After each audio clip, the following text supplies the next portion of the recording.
Yo, what's going on, guys? Watomarmelon back again with a New Year, or not a New Year's, Christmas Eve market watch. Recorded an 18-minute market watch, and I didn't have my audio on. Like a fool. So, anyways, hope you guys do enjoy, like, subscribe, all that sort of stuff. This one hopefully will be a bit quicker. So, we're starting off with 10,000 Dragon. This one's a good litmus test for the entire market as a whole. Just steadily going down. It did get down to in the 800s. It seems to have recovered since then. People are willing to buy this thing once it's 800. But one of the big things that I mentioned in my main a video on my main channel, look at Chaos Emperor Dragon. $160 for a near mint first edition. And you can see there are multiple. I'm not a huge fan of cash cow games. Personally, I've had a bad experience with them. But Big City Cards, great seller. You have other sellers like Divergence, 100% feedback, also a hobby shop. So I'd be willing to believe that one's pretty legit as well. And it's not like there's one listing from a seller you can't trust. There are a number of listings of this card at $160. How can you justify spending, you know, $900 on a modern card when you have things like this just sitting around at 160? I already have a playset in my main binder. I have another near mint first edition in one of my other binders, and I have another one um, in a top loader. And then I also have a PSA 10 first edition Chaos Emperor Dragon out of Invasion of Chaos. I have no reason to buy more of these things. But my when I see a card like this at 160, when I look at the cards that I'm buying for my modern collection, I cringe a bit because how can I spend $50 on, a card that's been printed probably 5 times as much as this one, and also it hasn't had to stand the test of time for, well, I guess it will be 20 years in 2024. This came out in 2004. So the point is that this is so cheap relative to the modern prices. Now, um, I try to stay away from, and especially nowadays, I try to stay away from saying, "Oh, this is undervalued." It might just mean that other things are overvalued, in my opinion. But I look at something like this, and it surprises me. That much is sure. And so, I can't see myself spending on a 10,000 dragon when a Chaos Emperor dragon costs, less than or about one fifth the price. Dark Honest Collector Rare. This is something that I have spent my money on. You can see that a couple of sales at 860. It's 875 right now. These cards are just people don't realize that in collector rare sets, you only get every specific collector rare one in every 50 boxes. That's 4 cases you have to go through on average to get a specific collector rare. Now I get that you're pulling a bunch of other collector rares nowadays in Valiant Smashers. You're also pulling quarter century secret rares, so there's a lot more value to be had than just a specific collector rare. But there isn't that much supply of some of these more collectible, desirable ones. And so when I see something like this for under $10, it's a card that I love. I'm a bit disappointed if you haven't seen my main video. I talk a bit more about that and how they did the texture for some of the more recent sets, excuse me. But nonetheless, it's so cheap. I like the card artwork a lot. It's beautiful, and if you also have Honest there, it gives you something to collect. So Collector Rare Honest, this is one that it got down to $24 and less, but it's back up to around 26, 27. This is a card I will pick up. I'm just trying to find it from someone who's selling at 90% TCG player. I pay that way. I'm saving 10%, and also I'm saving 10% on sales tax. So I save 20% if I do it off TCG player, but I haven't had any luck. And let me just say that it used to be a lot easier to find sellers of collector rares.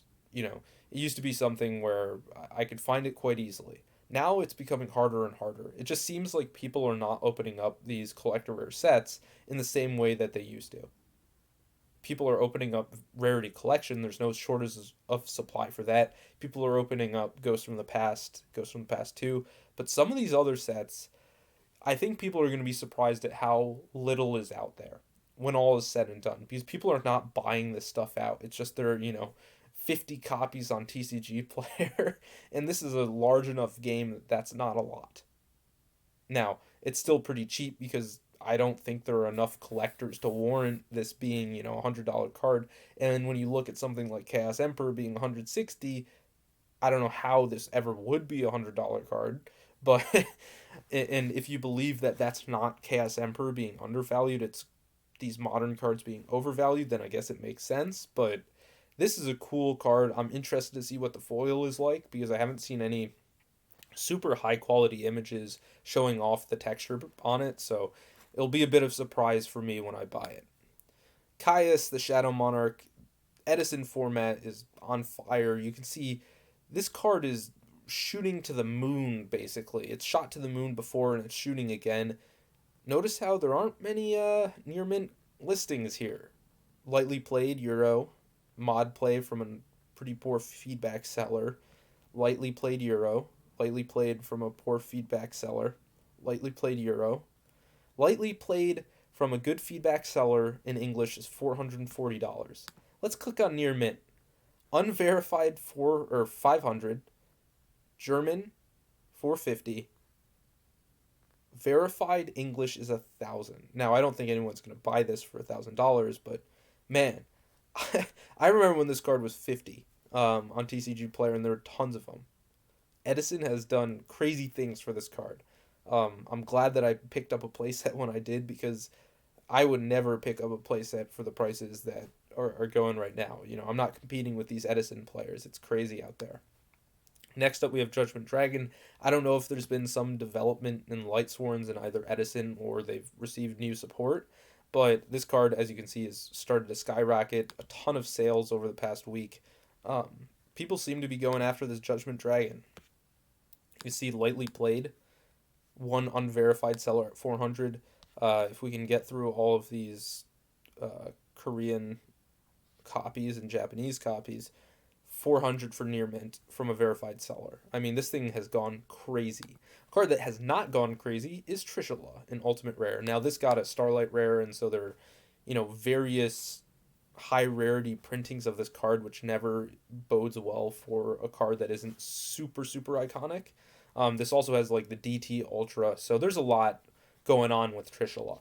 But the Ultimate Rare of Astral Pack 8, which wasn't printed a whole lot, you can see there's a seller at $90 plus $1 shipping. And there are a bunch of sellers under 100 that are verified.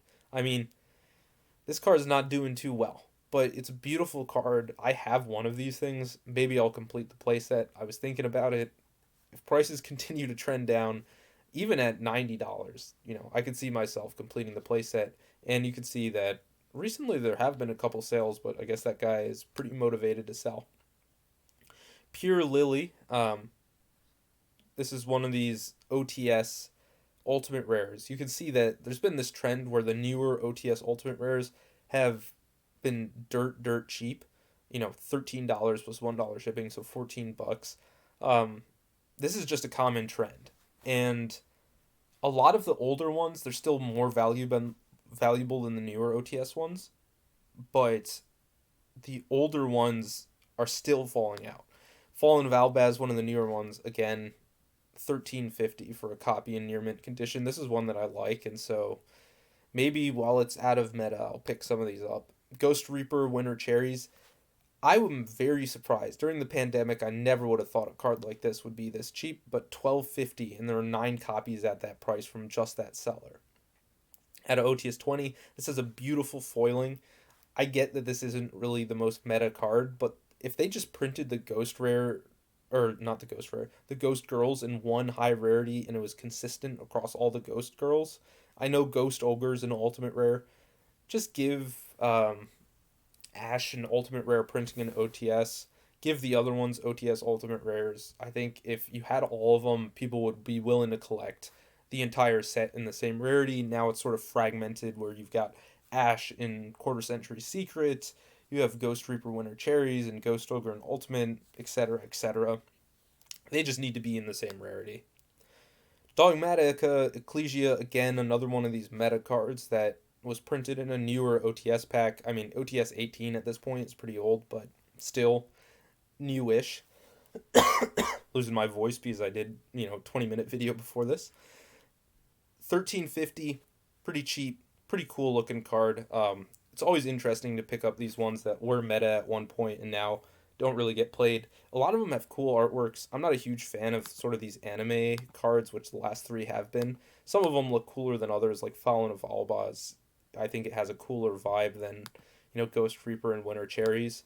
But again, this is a kind of a cool, like, magician warrior type monster that I think has really nice foiling. Next up, we've got Water Enchantress of the Temple, another anime card, anime looking card, but you can see that this one, $12, $13. There are a bunch of these things out there. Another one of these cards. This one does have a collector rare, so there is some competition, but it seems like all these OTS packs, like after 17 or so, or even before that, they just have these OTS Ultimate Rares that are meta cards that are expensive for a little bit, and then as soon as they go out of meta, they're like $10, $15. So there's a lot of interesting stuff out there. I don't know if I'll pick any of this up immediately, but it's something to think about. Salamangreat Sunlight Wolf. This harkens back to the fact that people are not opening up these sets. Look at this. There are one unverified seller, three verified sellers, and then one guy who's at $86 with three of them. People are buying this stuff out, and there's just no supply because no one's opening up these sets.